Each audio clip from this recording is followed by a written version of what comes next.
What are some of the events that will happen? There's some solar waves that are very, very clear. We've essentially started the first wave, and there's going to be three major waves.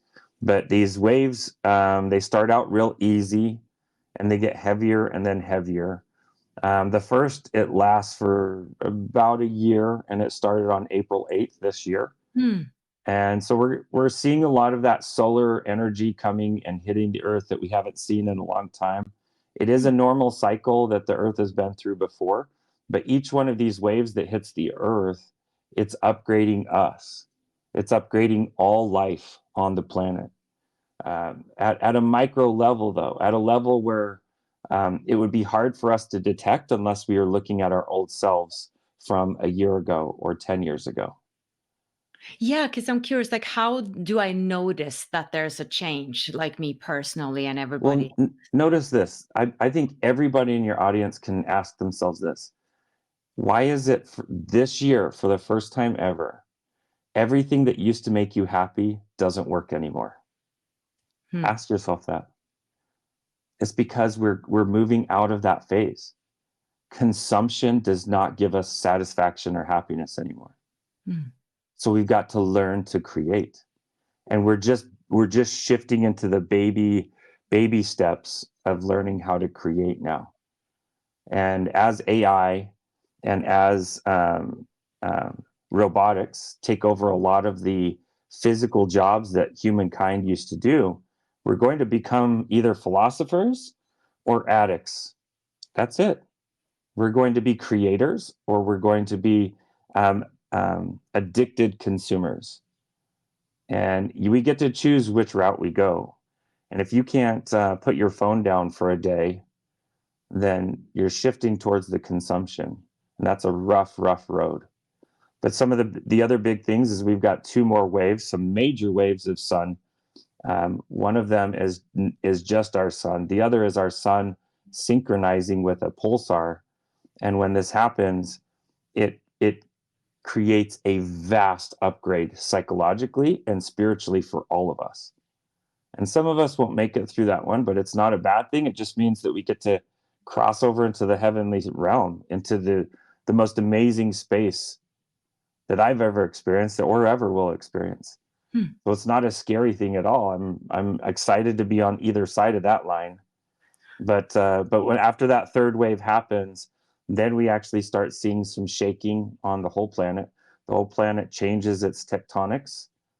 Where there's oceans, sometimes there's going to be some lands, and sometimes where there's lands, there's going to be some oceans.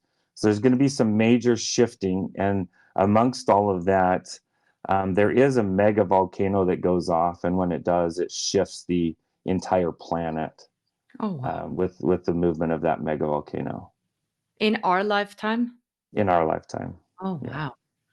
wow. You were speaking about extraterrestrials or star seeds or our friends in the other galaxies or maybe this galaxy.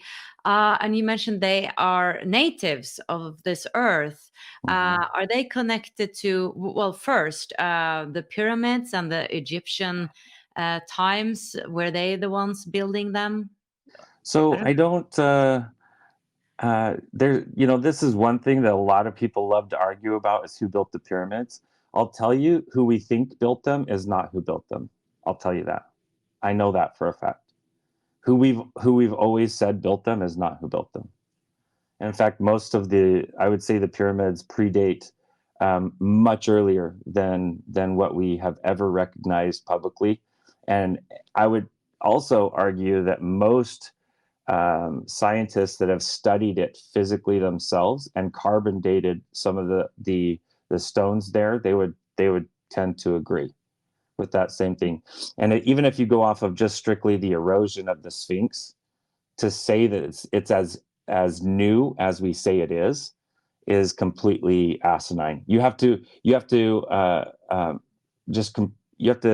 ignore huge periods of time where the Egyptian area didn't have any water.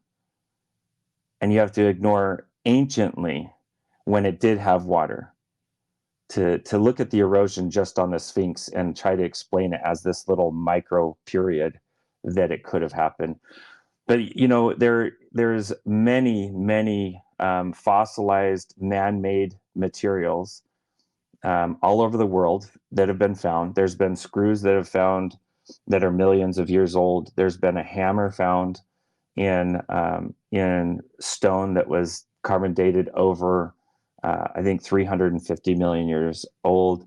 Like the life on Earth far extends past what our modern era would ever let you believe. And as you get into understanding why, you have to look at why we call history his story. Is because whoever's telling the story, that's why we don't know any of those things. Yeah. But it's not a conspiracy thing. It's just this. It's just that it's important that there's a narrative given so the followers know what to do.